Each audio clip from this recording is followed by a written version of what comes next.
ہؤلاء الاولاد، یہ آپ کا مرکب اشاری مکمل ہو گیا حالت رفع میں. زیر دیکھ کر آپ نے یہ نہیں دھوکہ کھانا کہ یہ جر ہے. جر کا آپ کو پتہ چلے گا یہاں سے. اگر یہ ہوتا ہؤلاء الاولادی تو پھر کنسٹرکشن حالت جر میں ہو، کیونکہ جمع کے اسماء اشارہ بھی سب کے سب جو ہیں وہ مبنی ہے. اب پوائنٹ وہ نوٹ کر لیجئے کہ اگر آپ کا مشار الیہ جمع مکسر مذکر ہو، اگر آپ کا مشار الیہ جمع مکسر مذکر ہو تو اس کے لیے اشارہ واحد مؤنث بھی آ سکتا ہے. آپ کا مشار الیہ صرف جمع مکسر ہونا چاہیے اور وہ بھی مذکر کی، تو اس کے لیے آپ اشارہ واحد مؤنث کا استعمال کر سکتے ہیں.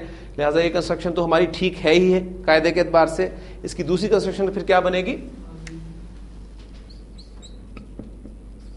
ہذہ الاولاد، ہذہ الاولاد. یہ قاعدے کے اعتبار سے ٹھیک ہے اور یہ عربی زبان کے اسلوب کے اعتبار سے استعمال ہوتی ہے. اس کی ایک بہترین ایگزامپل میں آپ کو قرآن مجید سے دیتا ہوں. وہ رسول،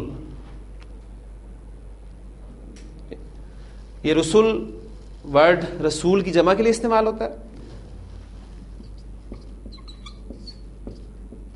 رسول، سب سے پہلے آپ نے اس کو معرفہ کرنا ہے الرسل، پھر آپ دیکھ رہے ہیں کہ جمع اور مذکر ہے. دور کے لیے اشارہ آپ نے استعمال کرنا ہے، چارٹ میں سے وہ آپ کو ملے گا اولئک. تو کنسٹرکشن ہماری بنتی ہے اولئک الرسل، وہ رسول جمع. اب چونکہ آپ کا مشار الیہ جمع مکسر ہے مذکر کی، لہذا آپ اس کے لیے اشارہ واحد مؤنث بھی استعمال کر سکتے ہیں، جو کہ کیا ہوگا؟ دور کا اشارہ آپ دیکھیں گے تلک الرسل. تو آپ کا تیسرا پارہ جو سٹارٹ کہاں سے ہوتا ہے؟ تلک الرسل فضلنا بعضهم علی بعض. لطف الرحمان خان صاحب جن کا میں نے ذکر کیا تھا آپ سے، ان کے میں نوٹس پڑھ رہا تھا، اس میں انہوں نے اس کو پھر تفصیل سے بیان کیا. ان کے الفاظ ہی میں آپ کے سامنے رکھ دیتا ہوں. وہ کہتے ہیں کہ ایک فاصلہ ہوتا ہے آپ کا ہاریزنٹل، جس سے آپ کسی کے قریب یا دور ہونے کا پتہ لگاتے ہیں. ٹھیک، ہاریزنٹلی آپ کا فاصلہ ہے. ایک فاصلہ آپ کا ورٹیکل.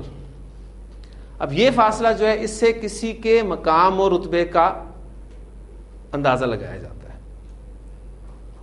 تو رتبے اور مقام کی بلندی کے لیے عربی زبان میں یہ اسلوب ہے کہ قریب کے لیے بھی دور کا اشارہ استعمال ہوتا ہے. کلیئر ہوگی بات؟ اب آپ کہتے ہیں یہ کتاب، ترجمہ وہاں لکھا ہوتا ہے آپ کو یہ کتاب. اردو زبان میں اگر یہ اسلوب نہیں ہے، عربی زبان کا یہ اسلوب ہے. لہٰذا اب ذالک الکتاب، ابھی الکتاب بات کس کی ہو رہی ہے؟ قرآن مجید کی. لہٰذا اب اس کے لیے حاذل کتاب نہیں کہا گیا بلکہ ذالک الکتاب کہا گیا. رسولوں کی بات کی جا رہی ہے تو اولئک الرسل نہیں کہا گیا، بلکہ ہمارا ہونا چاہیے نا یہ رسول، ہؤلاء رسل نہیں کہا گیا یا ہذہ رسل نہیں کہا گیا بلکہ تلک رسل کہا گیا. اور قرآن مجید میں آپ کو اکثر جگہ پہ ملے گا تلک حدود اللہ، یہ اللہ کی حدیں ہیں. اور پھر ایگزامپل انہوں نے دی ہے کہ قرآن مجید میں سورہ یوسف میں جب آپ ان آیات سے گزرتے ہیں تو وہاں پر آپ کو یہ کمپیریزن بڑے واضح الفاظ میں نظر آئے گا.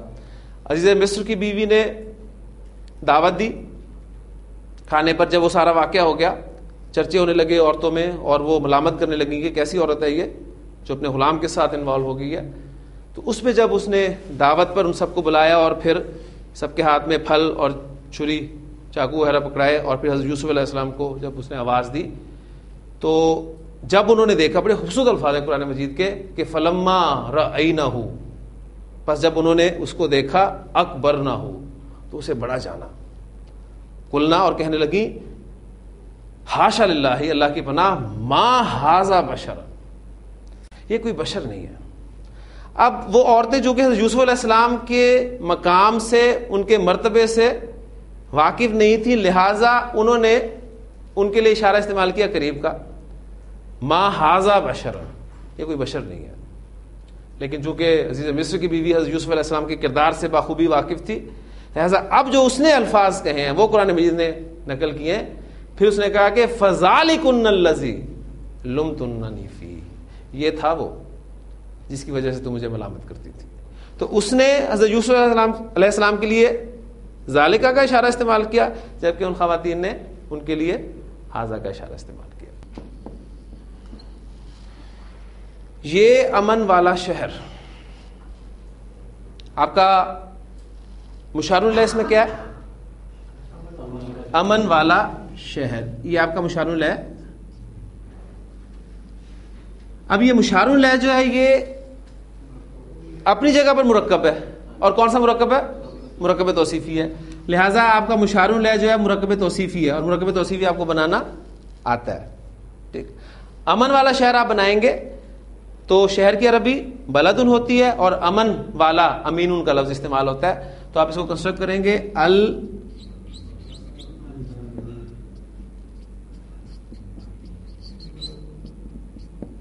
بلد الامین، امن والا شہر.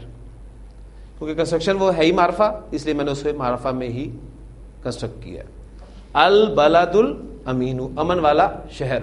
اب مشار الیہ ہمارا بنا بنایا معرفہ مل گیا، لہٰذا اب ہم اس کے مطابق اشارہ استعمال کریں گے.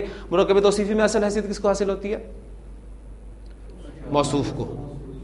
تو موصوف کا ہم نے انالیسس کرنا ہے، صفت نے تو اس کو فالو کرنا ہے. ٹھیک ہے، تو موصوف کا انالیسس کریں گے تو یہ آپ کو واحد مذکر ملے گا. واحد مذکر کا اشارہ قریب کے لیے آپ اٹھائیں گے، وہ کیا ملے گا؟ ھذا. اور ملا کر پڑھیں گے تو ھذل بلد الامین. ایک کنسٹرکشن آپ کی حالت رفع میں مکمل ہو گئی. اب اس کی حالت نصب کنسٹرکشن کیا ہوگی؟ آپ کا موصوف یعنی مشار الیہ، بلکہ آپ کا پہلے کہیں کہ مشار الیہ آپ کا حالت نصب میں جائے گا، اور مشار الیہ میں اصل حیثیت موصوف کا ہے. یہ نصب میں گیا تو صفت اس کو فالو کرتی نصب میں چلی گئی. اشارہ مبنی ہے، ھذل بلد الامین. اب آپ کا مشار الیہ اگر حالت جر میں جاتا ہے، اس میں آپ کا موصوف حالت جر میں جائے گا، صفت اس کو فالو کرتی جر میں جائے گی، اور ھذا کا اشارہ حالت جر میں بھی ھذا ہی استعمال ہوتا ہے. تو ھذل بلد الامین. تو آپ کی صورت 3 میں کیا الفاظ ہیں؟